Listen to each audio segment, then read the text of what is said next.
Invertir en atención al cliente es rentable y además influye en la imagen de la empresa, potenciando su marca.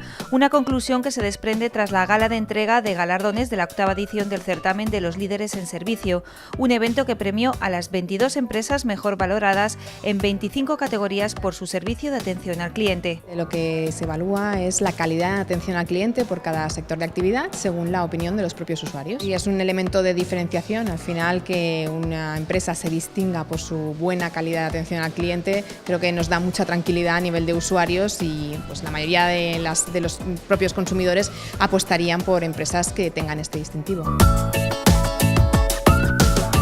En la categoría de transporte de viajeros, la empresa Tram Barcelona fue elegida como líder en servicio de atención al cliente. Ha sido un reto muy interesante para el equipo de atención al cliente. Creo que muy ilusionante. Es la primera vez, somos una empresa pequeña, una empresa con un equipo de 8 personas en atención al cliente, por lo tanto no somos, para entendernos, el Corte Inglés, ¿no?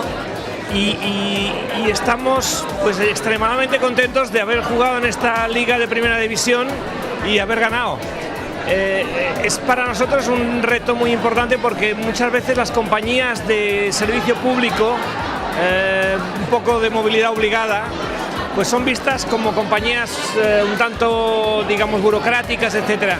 Y la ilusión que transmite el equipo, creo yo, que en este sentido es muy bueno, y esto es lo que probablemente nos han valorado. Bueno, para mí la clave es realmente la empatía. Ha salido allí, la clave es la empatía, es decir, hay que ponerse en el lugar del cliente. A veces el cliente quiere, como también salí allí, ser escuchado, no quiere otra cosa, ser escuchado. Hay cosas que no tienen solución, pero en cambio el cliente quiere ser escuchado, quiere que la persona que le escucha empatice con él, se dé cuenta de su problema, y esto es la clave, y esto es lo que muchas veces ves en gente que son realmente muy profesionales y muy rigurosos y al mismo tiempo muy alegres haciendo su trabajo.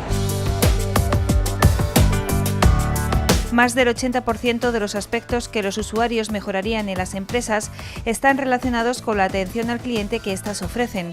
Entre estos aspectos destacan el trato, la rapidez y la personalización como los que más deberían mejorar. Cerca de 250 responsables de las empresas galardonadas, participantes y especialistas del sector asistieron a la gala.